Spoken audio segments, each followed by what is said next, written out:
What's on your life soundtrack? We all have songs that resonate deep inside our soul. The first few notes transport us to a moment in time. We waltz through the memories of our past selves as we peel potatoes, jog through the park, and grab that extra box of donuts that we really don't need from the bakery section of the grocery store. We're bombarded with the sounds of our past every day. These are the songs that would play over key moments in my story if my tales were ever put into moving pictures.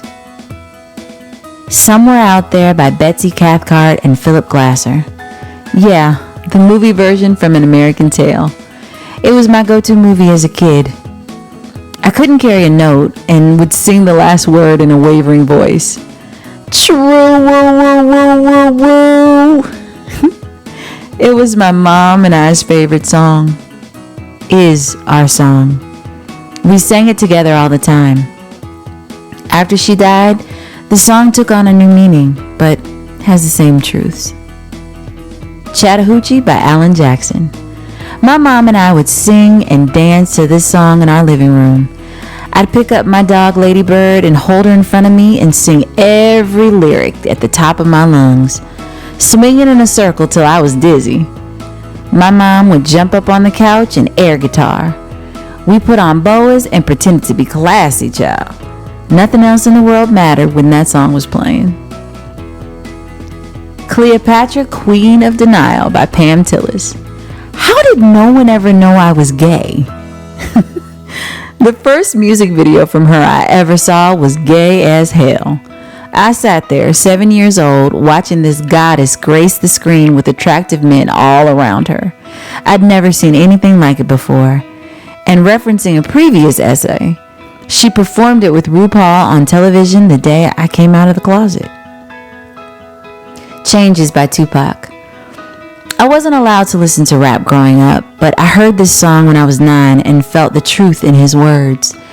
I didn't hear gangster. I heard poetry. I heard pain. I heard brutally honest truths. I only knew what racism was because I was raised to celebrate culture instead of ignore it.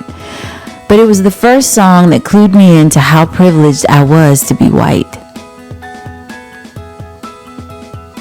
The Ballad of a Lady Man by Sleater Kinney. When I finally got tired of feeling like being gay was wrong, I discovered Riot Girl and all the avenues it created. Even as a cisgendered gay boy, hearing those women play such hard rock helped alleviate the trauma I'd felt during my conversion therapy years. This so-called lesbian music made me feel accepted. I felt connected to a community. Anything But Yours by Rissi Palmer. I couldn't understand how there were no female country artists of color in the mainstream for so long. Rissi popped along in the late 2000s and stole my heart. Finally, someone I could relate to, an outsider. Anyway, I was in an old motel in Denver for work once in 2015. PBS was one of the only stations on the tube. I never watched live TV, let alone PBS. But this night, it was an interview and performance with the one and only Rissi Palmer. I freaked out. It's the only thing that made that nasty-ass hotel worth the stay. Fitness by Lizzo. My empowerment song to the core. After my divorce, I had a sort of rebirth. I let all my negativity start to fall off like ruby skin on Lovecraft Country. I felt new. I felt strong. I finally saw who I could be if I started being true to myself today. Now, my mental fitness is in check. I'm creating. I'm thriving.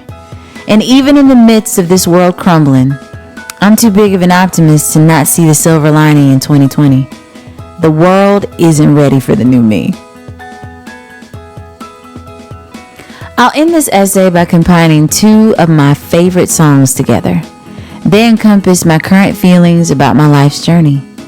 So in the great words for the 20th century poet Alan Jackson and the humble words of the 21st century philosopher Lizzo, I never had a plan, just living for the minute, but I don't do this for you.